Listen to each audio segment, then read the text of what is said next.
Failing utterly in all efforts at reconciliation, the half-crazed man took the first steamer for New York, having suffered in scarcely a fortnight more than in all his previous life. His whole pleasure trip had been ruined, and he had failed to consummate important business arrangements, and now he saw his home broken up and his happiness ruined.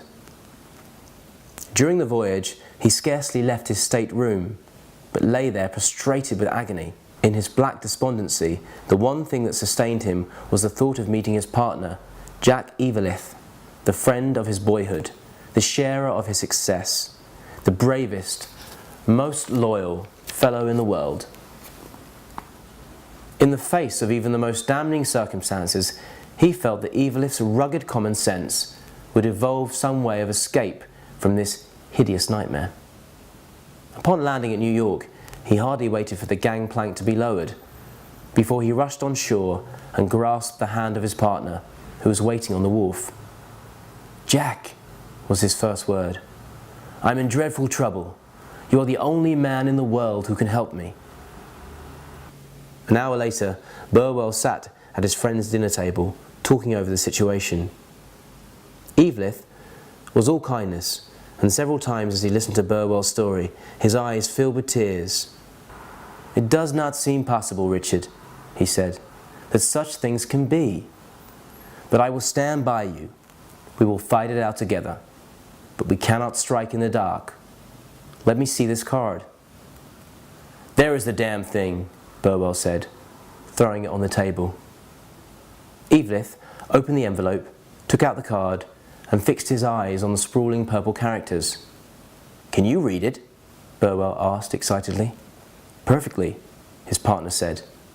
The next moment he turned pale and his voice broke. Then he clasped the tortured man's hand in his with a strong grip. "Richard," he said slowly, "if my only child had been brought here dead, it would not have caused me more sorrow than this does. You have brought me the worst news one man could bring another." His agitation and genuine suffering affected Burwell like a death sentence. "Speak, man," he cried. "Do not spare me. I can bear anything rather than this awful uncertainty. Tell me what the card means." Evelith took a swallow of brandy and sat with his head bent on his clasped hands. "No, I can't do it. There are some things a man must not do." Then he was silent again. His brows knitted.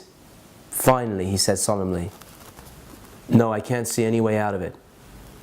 We have been true to each other all our lives. We have worked together and look forward to never separating. I would rather fail and die than see this happen. But we have got to separate, old friend. We have got to separate." They sat there talking until late into the night, but nothing that Burwell could do or say availed against his friend's decision. There was nothing for it but that Evelith should buy his partner's share of the business, or that Burwell buy out the other. The man was more than fair in the financial proposition he made. He was generous, as he always had been, but his determination was inflexible. The two must separate, and they did. With the old partner's desertion, it seemed to Burwell that the world was leagued against him. It was only 3 weeks from the day in which he had received the mysterious card, yet in that time he had lost all that he valued in the world: wife, friends, and business. What next to do with the fatal card was the sickening problem that now possessed him. He dared not show it, yet he dared not destroy it. He loathed it, yet he could not let go from his possession. Upon returning to his house, he locked the accursed thing away in its safe, as if it had been a package of dynamite or a bottle of deadly poison. Yet not a day passed that he did not open the drawer where the thing was kept and scan with loathing the mysterious purple scrawl. In desperation, he finally made up his mind to take up the study of the language in which the hateful thing was written. And still he dreaded the approach of the day when he should decipher its awful meaning. One day, less than a week after his arrival in New York, as he was crossing 23rd Street on the way to his French teacher, he saw a carriage rolling up Broadway. In the carriage was a face that caught his attention like a flash. As he looked again, he recognised the woman who'd been the cause of his undoing. Instantly, he sprang into another cab and ordered the driver to follow after. He found the house where she was living. He called there several times, but always received the same reply, that she was too much engaged to see anyone. Next he was told she was ill, and on the following day the servant said she was much worse. 3 physicians had been summoned in consultation. He sought out one of these and told them it was a matter of life or death that he see this woman. The doctor was a kindly man and promised to assist him. Through his influence, it came about that on that very night Burwell stood by the bedside of this mysterious woman. She was beautiful still, though her face was worn with illness. "Do you recognise me?" he asked, trembling, as he leaned over the bed, clutching in one hand an envelope containing the mysterious card. "Do you remember seeing me at the Folies Bergère a month ago?"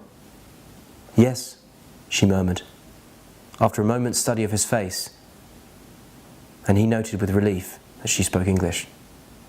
"Then for God's sake, tell me, what does it all mean?" he gasped, quivering with excitement. "I gave you the card because I wanted to... Here, a terrible spasm of coughing shook her whole body, and she fell back exhausted. An agonizing despair tugged at Burwell's heart.